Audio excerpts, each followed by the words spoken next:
લોકશાહી 2024નો મહાપર્વ મહાઉત્સવ આપણા આંગણે આવી રહ્યો છે ત્યારે લોકોમાં મતદાન અંગે જાગૃતિ લાવવા જિલ્લા ચૂંટણી અધિકારી અને જિલ્લા કલેક્ટર તુષાર સુમેરા અધ્યક્ષસ્થાને અનેકવિધ નવતર પ્રવૃત્તિઓ હાથ ધરવામાં આવી રહી છે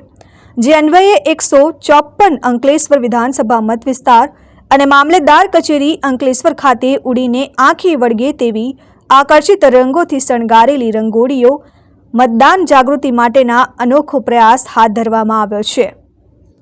कलात्मक रंगोળી द्वारा युवा मतदार, दिव्यांग मतदार તેમજ મહિલાઓને मतदान करवा संदेश आपवामां આવ્યો હતો ત્યારે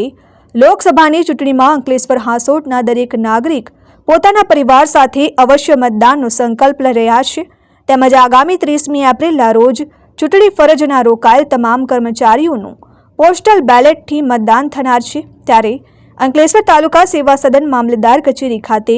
કર્મચારીઓ પોસ્ટલ બેલેટથી મતદાન કરી શકે તે માટે આકર્ષક મતદાન બૂથ ઊભું કરવામાં આવ્યું છે।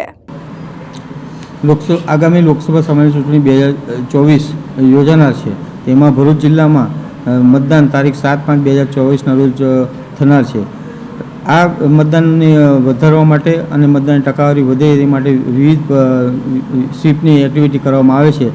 જેમાં રંગોળી તેમજ ચિત્ર સ્પર્ધા તેમજ નિબંધ સ્પર્ધા અને રેલીઓનું પણ આયોજન કરવામાં આવેલ છે। 154 અંકલેશ્વર મત વિભાગમાં મતદાનની કામગીરી સંભાળી રહેલ પોલીસ અધિકારી તેમજ પોલિંગ સ્ટાફને પોસ્ટલ બેલેટની ફેસિલિટી સેન્ટર ઊભું કરવામાં આવેલ છે અને તે અંગે ઇપિક મતદાર ઓળખ કાર્ડ સિવાય બીજા 12 પુરાવાથી પણ મતદાન થઈ શકે તે માટેની પણ જાગૃતિ મતદારોમાં કરવામાં આવેલ છે। આ સિવાય આપણા માધ્યમથી જણાવું છું કે આગામી લોકસભા સામાન્ય ચૂંટણી 2024માં વધુમાં વધુ યુવા મતદારો મતદાન કરે તે માટે પણ અહીંયા રંગોળીનું ચિત્ર બનાવી આવતા જતા તમામ મતદારોને જાગૃત થાય એમની પ્રવૃત્તિ હાથ ધરવામાં આવેલ છે। Dharmesh Patel, RN news, Ankleshwar.